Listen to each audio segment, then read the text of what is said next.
Hello friends, आपण को मो चैनल में स्वागत जनाऊँगी। आपण को ये वीडियो रे कहबी पीएम किसान सम्मान निधि योजनार आगामी 17तम किस्ती आपण को केबे मिलिबो। एई पीएम किसान योजनार आगामी 17तम किस्ती आपण केबे पाइबे। जदि यह विषय रे आपण जानिबा को चाहुचंती तेबे आपण वीडियो को शेष पर्यंत देखंतु, जहा द्वारा आपण जानि परिबे पीएम किसान सम्मान निधि योजनार आगामी किस्ती आपण को केबे मिलिबो। एई किस्ती सरकार केबे चाषी अकाउंट को ट्रांसफर करेंगे। एबे चलंतु यह विषय रे डिटेल्स रे जानिबा। यह पूर्व आपण वीडियो को गोटे लाइक करी चैनल को सब्सक्राइब करंतु एई भली अपडेट सबु पाइया पई। पीएम किसान योजना रे प्रति वर्ष 6000 टंका चाषी मानक अकाउंट को ट्रांसफर करंती सरकार। एई 6000 टंका को 2-2 करी 3टी किस्ती माध्यम रे दियंती।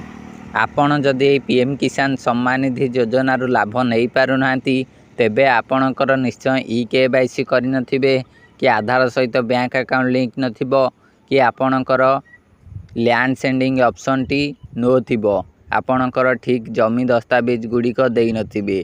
एभली प्रॉब्लम आपणकर रही थाई पारे। सेही कारणरू आपणको पीएम किसान योजनार टंका मिल पारु नथुबो।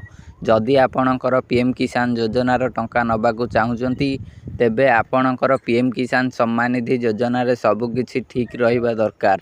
एबे चलंतु जानिबा आगामी 17तम किस्ती केबे मिलिबो। आगामी 17तम किस्ती एबे मिलिनी।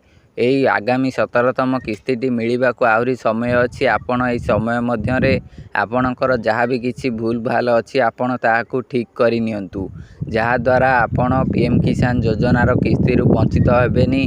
आपण आगामी 17तम किस्तीर 2000 टंका आपणकर बैंक अकाउंट रे पाइबे। पीएम किसान योजनार 17तम किस्ती केउ तारीख रे आसीबो यह जदि आपण जानिबा को चाहुचंती तेबे आपण जानि रखंतु। पीएम किसान योजनार 17तम किस्तीर कोनोसी प्रकार तारीख घोषणा होइनी।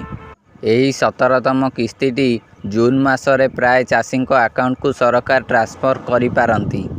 आपण को जून मास आगरू आपणकर जहाँ भी किछि भूल रही आपण ताहाकू ठीक करि नियंतु। जून मासरे पीएम किसान योजनार 17तम किस्ती मिलिबो। आपण को सेथिपई आपणकर सबु किछि ठीक करिया को पड़िबो।